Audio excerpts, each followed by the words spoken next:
बिस्मिल्लाहिर्रहमानिर्रहीम। अस्सलाम वालेकुम काश्तकार भाइयों, जब हमारी गंदम की फसल 90 से लेके 100 दिन के दरमियान में होती है, फसल उस वक्त अपना फैसला करी होती है कि मैंने सिट्टे के अंदर दाने कितने बनाने हैं।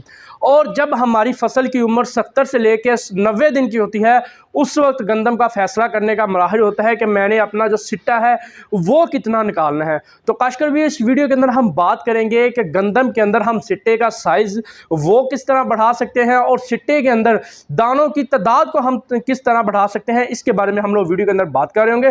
काश्तकार भाइयों, मैं हूं उस्मान अशरफ और आप देख रहे हैं अपना किसान पाकिस्तान यूट्यूब चैनल। काश्तकार भाइयों, गंदम जो है उसके अंदर हम काफ़ी ज़्यादा खुराक इस्तेमाल करते हैं। कुछ काश्तकार बहुत ही ज़्यादा खुराक इस्तेमाल करते हैं जिसके अंदर बाद में उनकी जो फसल आती है, हल्की हवा आने पे भी गंदम की उनकी फसल गिर जाती है। लेकिन कुछ काश्तकार भाई ऐसे होते हैं जो अपनी फसल की कंडीशन, अपनी ज़मीन की नौइयत को देखते हुए खुराक का इस्तेमाल करते हैं और बाद में वो एक अच्छी खासी पैदावार जो है गंदम से हासिल कर रहे होते हैं। और वो लोग जिन्होंने खुराक ज़्यादा इस्तेमाल की होती है और उनकी गंदम की फसल गिर जाती है, वो लोग उस वक्त पछता रहे होते हैं कि काश हमने दुरुस्त टाइम के ऊपर खुराक का जो इस्तेमाल है वो किया होता और आज हमें ये नुकसानात जो थे वो ना देखने को मिलते।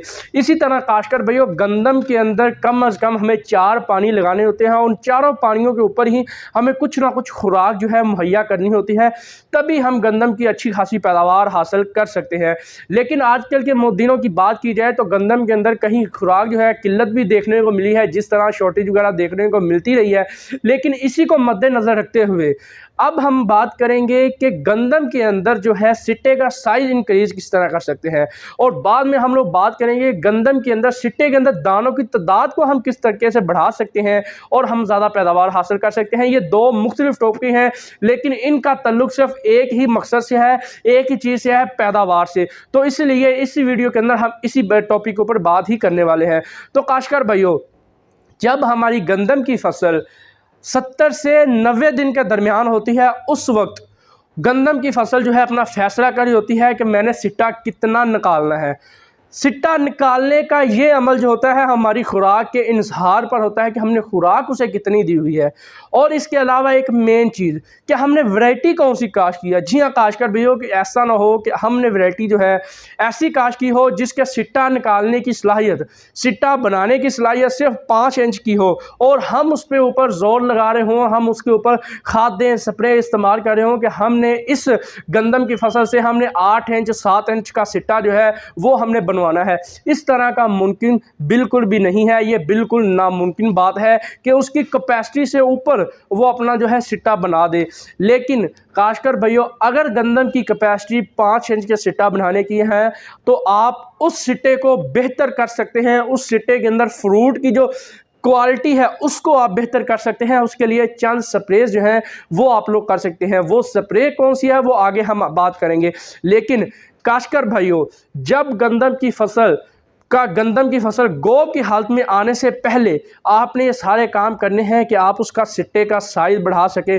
जब गंदम की फसल के अंदर सिट्टा बाहर निकल आता है तो उस वक्त आप जो मर्जी जंतर लगा लें, आप सिट्टे का साइज बढ़ा नहीं सकते।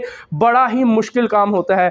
लेकिन जब गंदम की फसल की उम्र 70 से लेके 80 दिन के दरमियान में हो, उस वक्त आपने चंद स्प्रेज करनी है जिसकी वजह से आप गंदम की फसल के अंदर उसके सिट्टे का साइज जो है उसको बढ़ा सकते हैं, जितनी उसकी कैपेसिटी है, जो आपने वैरायटी जो है काश्त की हुई है। काश्तकार भाइयों, अगर आप उस वक्त यानी कि 70 दिन से लेके 80 दिन के दरमियान आप अच्छी स्प्रे, जो खुराक उस वक्त गंदम की फसल को चाहिए, मसलन अमाइनो एसिड वगैरह सबसे मेन चीज़ है और लाजमन चीज़ है। वैसे भी अगर आपकी गंदम की फसल 60 दिन से 50-60 दिन से ऊपर की हो जाती है तो कम अज़ कम 1 से 2 मरतबा अमाइनो एसिड का जो स्प्रे होता है वो गंदम की फसल के अंदर इंतहाई ज़रूरी होता है।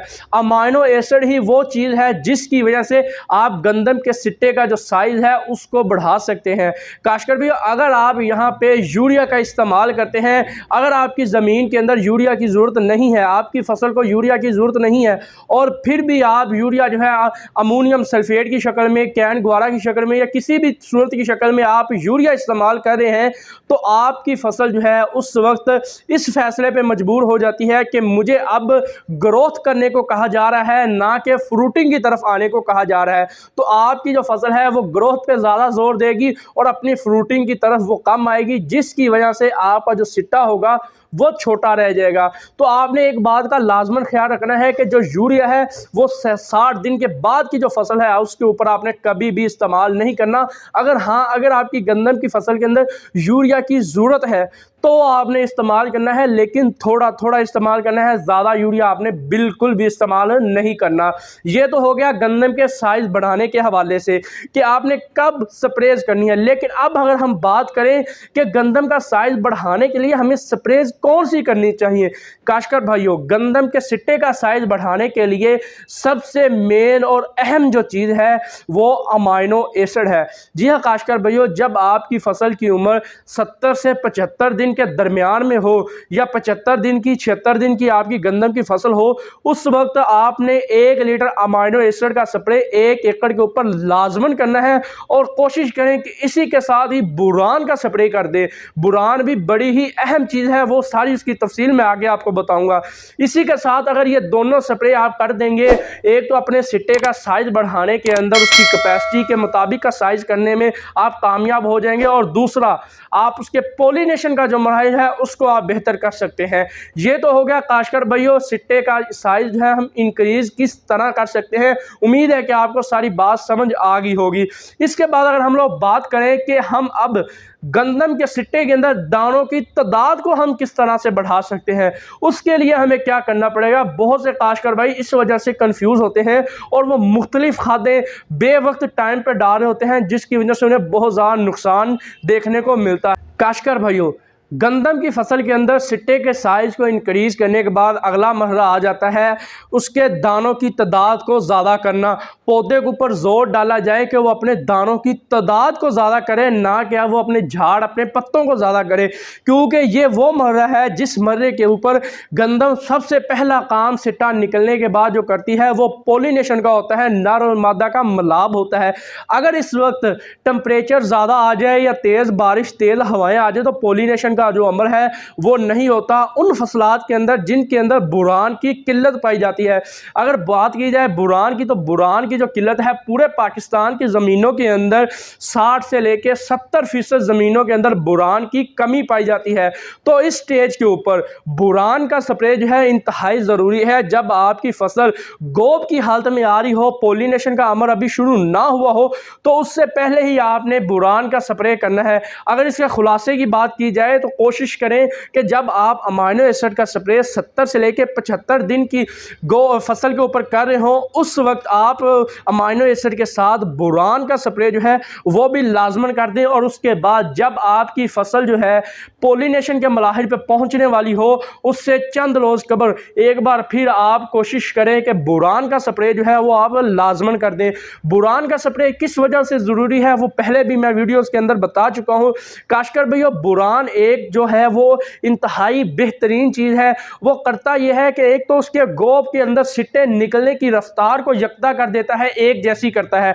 उसके बाद पोलिनेशन के मरहले के अंदर नर मादा को वो कुव्वत देता है, ताकत देता है कि उसका जो मराहिल है पोलिनेशन का, जो दाना बनने का अमल है वो बेहतर तरह से हो सके। जितना बेहतर तरीके से पोलिनेशन का अमल होगा, काश्तकार भाइयों ये बात लिख लें, उतनी ही ज़्यादा आप पैदावार हासिल करेंगे, उतना ज़्यादा ही आप जो फ्रूट का वज़न है वो ज़्यादा हासिल कर सकते हैं। यहाँ पे आपने एक और बात का भी लाजमन ख्याल करना है कि सिर्फ यही नहीं कि अमाइनो एसिड और बुरान का ही आप स्प्रे कर दें, बल्कि आपने इस स्टेज के ऊपर पोटाश का भी आपने लाजमन इस्तेमाल करना है। अगर आपको पोटाश महंगी मिलती है और आप इसको इस वक्त रिफंड नहीं करते तो आप पोटाश का स्प्रे भी कर सकते हैं। काश्तकार भाइयों, कोई भी लिक्विड पोटाश जिस मर्जी कंपनी की, कैटालिक्स ले लें या आप नया पोटाश सिंजेंटा की ले लें, इसका आपने 1 लीटर के हिसाब से फी एकड़ के ऊपर आपने इसका स्प्रे जो है वो बुरान और अमाइनो एसिड के साथ तीनों को मिक्स करके आपने स्प्रे कर देना है। और एक बात का लाजमन ख्याल रखना है कि जब आपकी फसल पोलिनेशन के मराहिल पे पहुंच चुकी हो, उस वक्त आपने पानी की किल्लत जो है वो नहीं होने देनी। आपकी ज़मीन के अंदर वत्तर जो है वो मौजूद हो। इसी वजह से इस स्टेज के ऊपर तीसरा पानी जो है इंतहाई अहम है। तीसरे पानी की वजह से ही आप अच्छी पैदावार हासिल कर सकते हैं। काश्तकार भैया, हर एक चीज़ का, हर एक न्यूट्रिएंट्स का अपना अपना अलग अलग काम है। अगर आप कोई भी एक न्यूट्रिएंट्स इस स्टेज के ऊपर मिस कर जाते हैं, छोड़ जाते हैं, तो आप उतनी पैदावार हासिल नहीं कर सकते जितनी पैदावार दूसरा काश्तकार भाई जिसने ये सारी चीज़ें ध्यान में रखी होती हैं, इन सारी चीज़ों को इस्तेमाल किया होता है, वो पैदावार हासिल कर रहा होता है, तो आप उतनी उसके मुताबिक की पैदावार हासिल नहीं कर सकते। काश्तकार भाई पानी स्टेज के ऊपर लगाना इस वजह से ज़रूरी है, अगर अल्लाह ना करे टेम्परेचर ज़्यादा हो जाता है तो जो पानी मौजूद हो उसके पानी की वजह से टेम्परेचर जो है गंदम की फसल के अंदर कम रहे, जिसकी वजह से पोलिनेशन का जो अमल है वो बेहतरीन तरीके से हो सके। पोलिनेशन के अमल के बाद आप एक अच्छी खासी पैदावार हासिल करने के वाकई ही काबिल हो जाएंगे अगर आप इसका पोलिनेशन का जो अमल है वो बेहतरीन तरीके से करवा सकते हैं। खासकर भी इस वीडियो का खुलासा यही है कि जब आपकी फसल की उम्र 70 से लेकर 80 दिन के दरमियान की हो, आपने उस वक्त कम अज़ कम बोरान, पोटाश और इसके बाद अमाइनो एसिड का जो स्प्रे है वो लाजमन और यकीनी करना है, तभी आप जाके एक अच्छी खासी पैदावार जो है आप लोग हासिल कर सकते हैं। जितना आप उसके सिट्टे का, उसकी जितनी हैसियत है सिट्टा निकालने की, उतना अगर आप साइज़ पूरा कर सकते हैं, अगर आप पोटाश इस्तेमाल करने के बाद अगर उसके अंदर अच्छी खासी वज़न लेके आ सकते हैं, उसके अंदर चमक पैदा कर सकते हैं, उतना ही आप अच्छा उससे पैदावार भी हासिल कर सकेंगे। काश्तकार भाइयों, उम्मीद है कि आपको वीडियो पसंद आई होगी। अगर वीडियो पसंद है तो दूसरे भी काश्तकार भाइयों के साथ ज़रूर शेयर कीजिएगा ताकि उनको भी पता चल सके कि हम सिट्टे का साइज़ और सिट्टे के अंदर दानों की तादाद को किस तरह ज़्यादा कर सकते हैं। ये वीडियो यहाँ तक की थी, मिलते हैं अपनी नेक्स्ट किसी और वीडियो में, तब तक के लिए दुआ में याद रखिएगा। अल्लाह हाफ़िज़।